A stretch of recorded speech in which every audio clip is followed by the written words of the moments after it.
1055페이지에 있는 에레미야 4장 1절로부터 4절까지입니다. 같이 합독하시겠습니다. 여호와께서 가라사대 이스라엘아 내가 돌아오려거든 내게로 돌아오라. 내가 만일 나의 목전에서 가증한 것을 버리고 마음이 요동치 아니하며 진실과 공평과 정의로 여호와의 삶을 가리켜 맹세하면 열방이 나로 인하여 스스로 복을 빌며 나로 인하여 자랑하리라. 나 여호와가 유다와 예루살렘 사람에게 이 길이 이르노라. 너희 묵은 땅을 갈고 가시던 벌 속에 파종하지 마라. 유다인과 예루살렘 거민들아 너희는 스스로 할례를 행하여 너희 마음 가죽을 들고 나 여호와께서 하라. 그렇지 아니하면 너희 행할 것 인하여 나의 분노가 불같이 되하며 하려니 그것을 끌 자가 없으니라.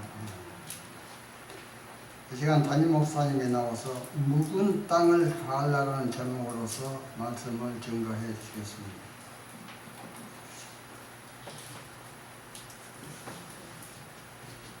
할렐루야. 우리 옆 사람과 보내겠습니다. 예수님 와서 좋은 일이 있습니다. 기도하겠습니다. 거룩하시고 영화로우신 하나님 감사합니다. 오늘도 거룩하고 복된 날 이렇게 하나님 앞에 나와 찬양하고 예배하고 기도케 하신 것을 감사합니다. 또 귀한 믿음을 주신 것을 감사합니다.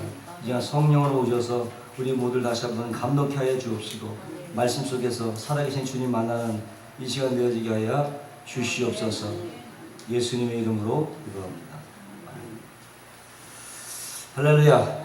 오늘 저는 장로님께서 공독해 주신 말씀을 근거로 해서 따라 말씀하겠습니다. 묵은 땅을 갈라. 묵은 땅을 갈라. 아멘. 이런 짐을 가지고 은혜를 나누자. 한 농부가 있었어요. 이제 이 농부가 이제 나이가 들어서 세상을 떠날 때가 되는데 한 가지 걱정스러운 것은 아들 셋이 있는데 너무나 게으르고 이것이 큰 걱정이어서 어떻게 할까 고민 중에 하루는 이 세 아들 아버지가 불러놓고 말했습니다. 내가 이제 곧 죽을 텐데 내가 너희들에게 줄 보물들을 내가 다 땅에다 씌워만 놨는데 너희가 각자 찾아가기 바란다. 그러고 나서 얼마 있다가 이 농부가 세상을 떠났어요. 그 즉시로 세 아들들이 사과곡괭이를 가지고 막 그 땅을 뒤엎기를 시작했는데 아무리 파도 보물이 나오지 않는 거죠. 어느 한 달이 지나고 두 달이 지나고 석 달이 지나고 봄이 지나고 여름이 지나고 가을이 지나도 여전히 나오지 않아요. 근데 문득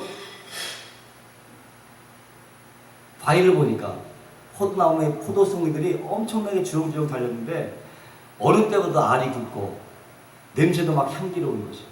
그래서 이 세 아들이 그걸 다 따다가 포장을 해서 시장가에 내다 파니까 맛도 좋고 향기가 좋으니까 엄청나게 불티나게 팔립니다.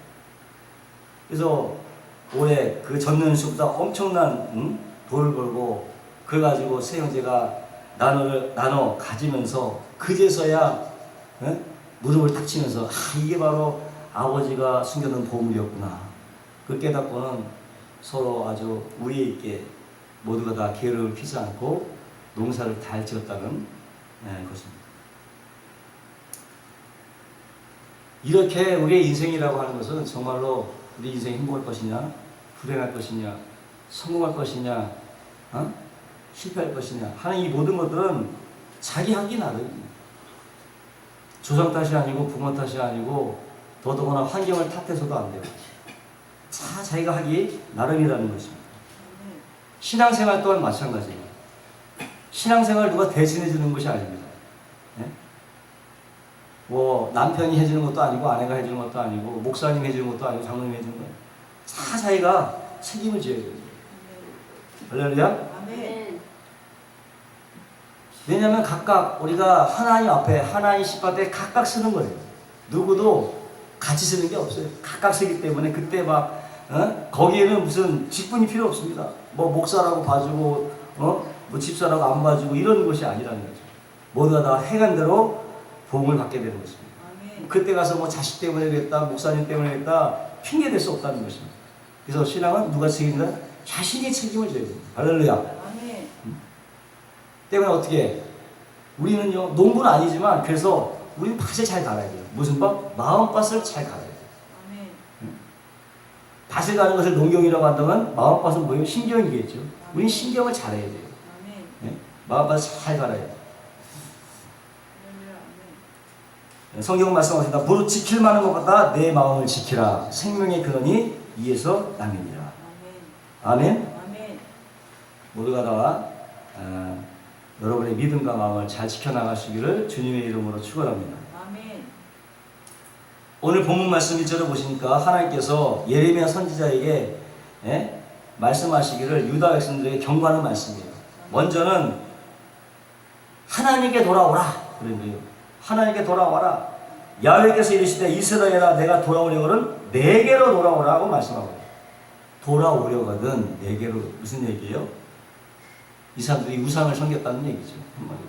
하나님을 떠나서 멀리 떠나서 우상들을 섬겼다는 얘기입니다. 돌아오라는 거예요. 우상을 섬기면 돌아오라. 이스라엘 민족이 어떤 민족이에요? 선민 아니에요. 선민은 선택할 선인가? 하나님이 선택한 민족이라고요. 하나님만 섬기라고 선택한 선민이에요. 그런데 그런 나라가 자신의 신분을 망각하고 하나님을 저버리고 곳곳에서 바알과 아세라를 섬기고 있으니까 하나님이 뭐 가만히 계실 리가 없죠. 하나님 어떤 하나님? 질투하시는 하나님. 네? 꼴을 못 보는 거예요. 그런 꼴을 하나님이. 네? 가만히 계실 리가 없어요. 그럼 왜 그들이 하나님을 버리고 우상에로 갔는가?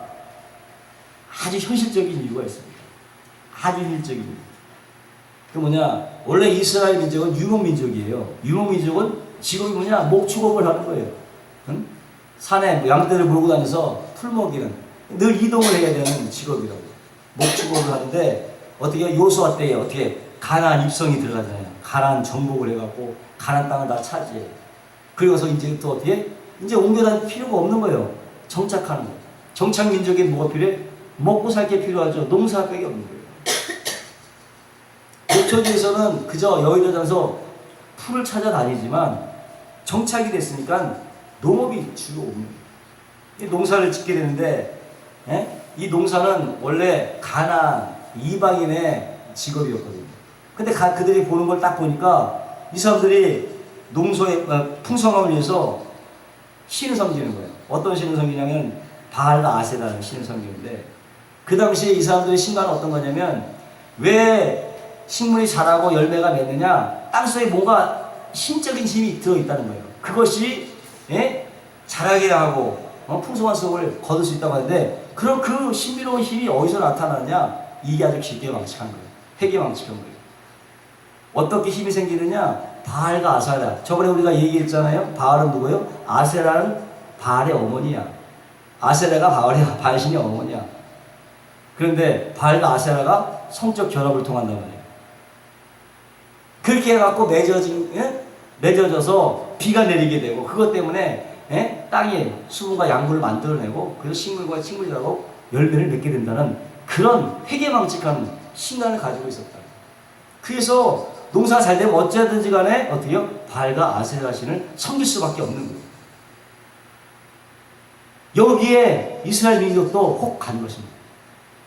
미혹당해갖고 왜 그렇게만 하면 농사가 잘 된다고 하니까 사업이 잘 된다고 하니까 돈이 잘 번다고 하니까 넘어가는 거예요. 그런 거예요. 결국 그래서 하나님을 저버리고 바알과 아세라를 섬기게 됐다는 것입니다. 먼 나라 얘기 같지만 별반 우리와 다르지 않습니다. 우리가 다르지 않아요. 우리도 얼마든지 경제적인 이득, 현실적인 이득 때문에 하나님의 미래 영광을 놓치는 수가 얼마나 많아요. 그래서 당장 급해서 미래에 장차 다가올 영광을 죄송하지만 발로 차는 것들이 너무나 많다. 오늘 이 말씀은 바로 우리에게도 해당되는 말씀인 것을 믿으시기를 바랍니다. 아멘. 그럼 어떻게 하나님께 돌아가느냐? 1절 하반절을 보니까 나의 목전에서 가증한 것을 버리라. 그리고 마음이 요동치 아니하며 가증한 것을 버리라. 뭡니까? 가증한 것이 우상들이죠. 우상들. 우상을 버리는 거예요. 그 우상이 뭡니까? 뭐 나무 토막이나 돌에 새겨 넣은 것만 우상이 아니에요. 마음속에 있는 우상, 마음속에서 하나님보다 높아진 건 다 우상인 거죠. 아멘. 그것이 바로 뭐 돈이든 아니면 사업이든 아니면 자녀든 마찬가지죠. 하나님보다 높아 있는 모든 건 다 우상이 되는 거죠. 어느 부모가 자녀를 사랑 안 하는 부모가 없겠지만 그 자녀가 하나님보다 높아 있다면 그 자녀가 우상이 되는 거예요. 물질이 하나님보다 높아 있으면 우상이죠. 심지어는 자기 자신이 하나님보다 높아 있어. 예? 그것도 우상이에요. 자기를 섬기는 우상. 그것이 무엇이든 간에 하나님보다 높아 있는 것은 다 우상이고 하나님 보시기에 가증한 것이다. 이런 것들을 다 마음속에서 제해버리라. 아멘? 이런 것들을 제해버려. 또 하나님께 돌아오는 것은 뭐냐? 마음이 유동치 말아야 돼. 한번 결정했으면 한결같아야 되는 거죠. 그냥 이랬다 저랬다 이런 것을 하나님이 원하지 않는다는 사실. 한결같은 믿음. 근데 인간이 신앙생활 하다 보고 사회생활 하다 보면 어려움이 많이 닥치게 돼요. 아까 같은 세상적인 유혹이 다가오고 금전적인 유혹이 다가오고 경제적인 어려움이 다가오고 예수 믿는 것 때문에 손해보는 일도 많고 심지어는 자기 연약함 때문에 영적으로 자빠지고 넘어지고 큰 타격을 입을 때가 있습니다. 기도하지 못할 때가 있습니다. 그럴 때 여러분 믿음의 후권에 쓰시기를 주의 이름으로 축원합니다. 그때라도 절대 물러서지 말아야 돼요. 당당하게 맞서 싸워서 절대 믿음을 포기하지 마시기를 주님의 이름으로 축원합니다. 시련은 있으나 뭐가 없다? 실패는 없어요. 2000년 전에 십자가에서 이미 승리했기 때문에 어쨌든 간에 사단은 종이공을 호랑이가 돼서 우렁차게 소리를 치지만 아무 힘이 없습니다. 그냥 겁만 주는 거죠. 아무 힘이 없습니다. 이 사실을 알고 오직 마음을 강하고 담대해서 끝까지 흔들리지 말며 한결같은 믿음으로 승리하는 여러분 되시기를 주의 이름으로 축원합니다. 둘째로 뭐냐? 너희의 묵은 땅을 알고 가시덤불에 파종하지 마라. 가시덤불에 씨를 뿌리지 말라는 거예요. 3절에 보시니까 야훼께서 유다와 예루살렘 사람에게 이같이 이르노라 너희 묵은 땅을 갈고 가시덤불 속에 파종하지 말라. 농부가 씨를 뿌리기 전에 가장 먼저 해야 될 것은 어떤 거예요? 묵은 땅을 가는 것입니다. 겨우내 꽁꽁 얼어붙은 땅이나 산들의 발에 밟혀서 아주 굳어진 땅을 갈아엎어야 됩니다. 그렇지 않으면 암만 씨를 뿌려봐야 소용이 없다는 거죠. 네? 그래서 먼저 묵은 땅을 갈아서 부들부들하게 만들어야죠. 우리 역시 마찬가지입니다. 하나님이 말씀이 우리 속에서 열매를 맺기 위해서는 우리 마음을 어떻게 갈아엎어야 돼. 네? 갈아엎어야 되지. 굳어진 마음, 딱딱한 마음, 강팍한 마음들 이것을 갈아엎어야 돼. 그렇지 않고는 헤이 암만 떠들어봐라 내가 듣나 이러면 안 된다는 거죠. 암만 할 말씀이 유력해도 파워가 있어도 안 받아들여지면 소용이 없는 거예요. 결코 열매를 맺을 수가 없고 축복이 주어지지 않는다고 하는 거죠. 이스라엘 백성들 보세요. 하나님 말씀 모르는 것이 아닙니다. 버젓이 알면서도 눈을 뜨고 보면서도 순종을 안 해버렸어요. 순종을 안 했어요. 왜? 마음이 강팍하니까. 마음이 강팍하니까. 그런 마음 가운데 하나님의 말씀이 들어갈 틈이 없는 거죠. 그래서 말씀하시기를 농부가 파종하기 전에 땅을 가는 것처럼 너희의 마음에 교만, 불신앙을 다 제거하라고 말씀하고 계시는 것입니다. 할렐루야. 교만한 거, 불신앙 것 다 제거하라 이렇게 말씀하십니다. 또 하나님은 가시덤불에 파종하지 말라. 여러분 가시덤불과 잡초를요 그냥 두고 씨를 뿌리게 되면 어떻게 돼요? 그것들이 땅의 수분을 또 양분을 빼앗아 갖고 씨앗이 제대로 만들지 못하는 거예요. 엉뚱한데 소비가 됩니다. 그래서 어떻게 힘은 힘대로 들고 그냥 헛수고만 하게 되는 거죠. 마태복음 13장 22절에 가시떨기에 뿌렸다는 것은 말씀을 들으나 세상의 염려, 재리의 유혹에 대해 말씀이 막혀 결실하지 못하는 자라고 말씀합니다. 세상의 염려 때문에, 근심 때문에, 이 자리에 있어도 세상 근심 염려 때문에 설교 말씀이 안 들어오는 사람들이 있다는 거예요. 세상 근심이 가득 찼는데 들어올 리가 아무나 없지. 우리 뇌의 용량에는 한계가 있다고 그러잖아요. 이 머릿속에 다른 것들, 세상의 염려, 근심, 걱정들이 꽉 들었는데 거기에 무슨 하나님의 말씀이 들어갈 여지가 있겠느냐. 그래서요, 세상의 염려에 사로잡힌 사람이나 욕심에 사로잡힌 사람은 절대로 싹을 낳지 않습니다. 뿌리를 내지 못하기 때문에 열매를 맺지 못한다는 것이죠. 그럼 여러분, 모든 염려와 근심의 잡초를 마음에 다 뽑아내시고 오직 겸허한 마음으로, 겸손한 마음으로 하나님 말씀에 순종하시기를 주의 이름으로 축원합니다. 그러면 하나님께서 자연스럽게 열매를 맺게 해 주실 줄로 믿습니다. 세 번째는 뭐냐? 너의 마음에 가죽을 대고 나 여호와께 속하라 그랬어요. 4절에 보니까 유다인과 예루살렘 거민들아 너희는 스스로 할 일을 행하여 너희 마음에 가죽을 대고 나 여호와께 속하라. 그렇지 않으면 너희 행함을 인하여 나의 분노가 불같이 발하여 사르니 그들 끌 자가 없으리라. 분노를 불이 타는데 그걸 끌 자가 없으리라. 이스라엘 남자들은요 8일 만에 할례를 받습니다. 8일 만에 다 할례를 받아요. 그것이 몸의 표식이 돼요. 그래서 이스라엘 사람이냐 아니냐를 구분하는 표식이 되는 거예요. 할례 증거가 있어요. 근데 여기는 뭐냐? 할례라고 하는 것은 표피의 가죽을 벗기는 거지만 지금 하는 뭐라고 하냐? 마음의 가죽을 벗기라고 해요. 뭐요? 마음의 가죽을 벗겨. 너의 몸에 있는 그 할례만 하지 말고 마음의 할례도 받아야 된다. 그런 말씀을 하고 있는 거예요. 그게 뭡니까? 강팍해지고 굳어진 마음을 어떻게 잘라내는 거예요. 그걸 잘라내는 거예요. 교만하고 불순종하려는, 순종하지 않으려는 마음을 잘라내는 것이 바로 마음의 할례라고 합니다.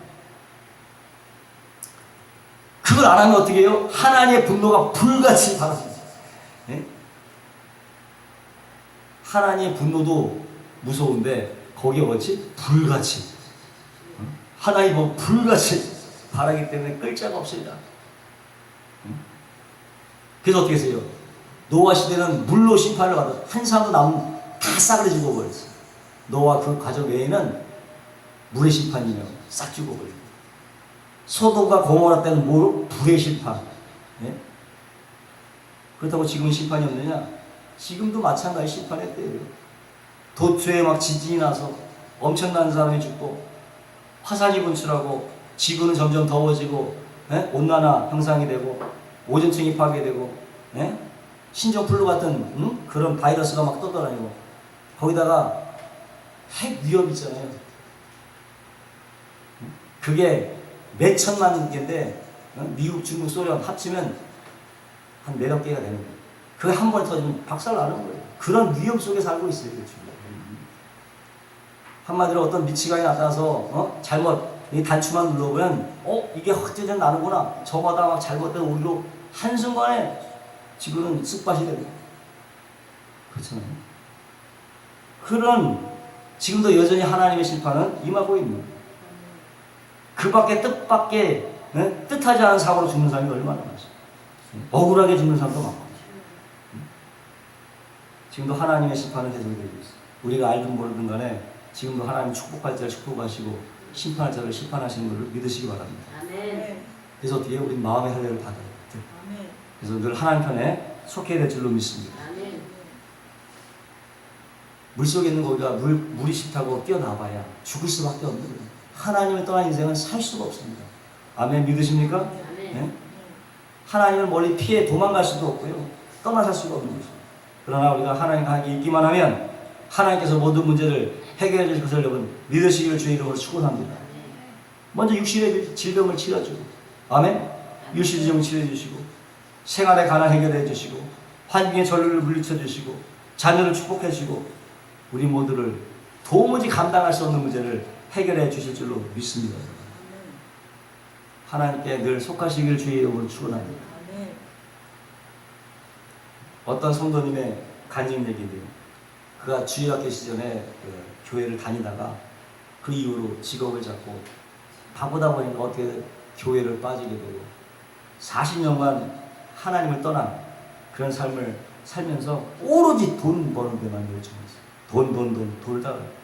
근데 어느 날 갑자기 그렇게 열심히 하는데 갑자기 목이 따끔하더니 음식을 삼켜도 음식이 안 나와. 그러니까 병원에 가서 딱 알아봤더니 한 언제부터 그러냐? 며칠부터 그랬더니 3일 후에 결과를 딱 보러 갔는데 식도암이라고 합니다. 6개월밖에 살지 못하는 청천벽력 같은 소리입니다. 지금 갈 길이 뭔데? 자녀를 키우려면 앞날이 아직도 갈 길이 뭔데? 그제서야 정신을 차리고 이제 하나님을 찾으시는데 먼저 교회를 찾아서 자기가 어릴 때 신앙생활 하다가 정말 돈에 눈이 멀어갖고 쫓았던 것을 먼저 회개하고 또 7일 동안 그 기도원에 들어가서 7일 금식을 했어요. 7일 동안 하나님께 부르짖어 기도했는데 7일째 금식 마지막 날에 갑자기 하늘에서 빛이 천장을 뚫고 들어와서 자신을 비추는데 몸이 뜨거워서 떼굴떼굴 견딜 수가 없어요. 그러다가 또 비몽사몽간에 천사들이 나타나갖고 자신의 팔을 잡고 공중을 날아다니는 것이 깨어보니까 꿈이었어. 근데 꿈을 깨어나니까 통증이 완전히 사라진 것 같아요. 나은 것 같다. 느끼지 못하는 거예요. 물도 마실 수 있었고 걸어보니까 얼굴에 붓기도 싹 빠졌어요. 약이 나왔구나. 그래갖고 하나님께 감사의 기도를 드리고 너무나 기뻐서 그냥 성전을 3바퀴나 뻥충뻥충 뛰어돌아다니고 이제 금식을 마치고 병을 딱 가봤는데 예상했던 대로 암덩어리가 싹 사라지고 아멘. 완전히 건강을 되살릴 수 있었다. 아멘. 할렐루야. 아멘. 하나님과 함께 하시면 아멘. 이런 일이 일어날 줄로 믿습니다. 아멘. 여러분 하나님 믿으시기 바라고요. 또 하나님과 함께 하시길 바라고. 아멘. 하나님은 어제나 오늘이나 영원토록 동일하십니다. 아멘. 오늘도 그런 기적이 우리에게도 나타날 수 있다는 것을 아멘. 믿으시기 바랍니다. 아멘. 로마서 2장 28절 29절에 대저 표면적 유대인이 아니요 표면적 육신의 할례가 아니라 오직 이면적 유대인이 유대인이며 할례는 마음에 할지니 신령에 있고 의문에 있지 아니하는 것이라. 그 칭찬이 사람에게서가 아니요 다만 하나님에게서니라 라고 말씀하고 있습니다. 그러니까 육체 할례보다도 마음의 할례, 정신적인 할례, 영적인 할례가 더 중요하다는 거예요. 그러니까 그저 육체의 표기만 자르지 말고 마음의 교만과 불신앙과 탐욕과 불순종의 마음을 잘라내야 될 줄로 믿습니다.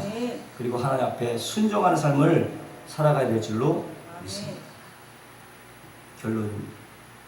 첫 번째, 가증한 우상을 버리고 세상 유혹과 욕심에 마음이 요동하지 말아야 돼요. 두 번째는 마음을 갈아엎고 하나님의 말씀을 순전함으로 받아들여야 돼요. 세 번째, 마음에 가죽을 베고 늘 하나님께 속해야 될 줄로 믿습니다.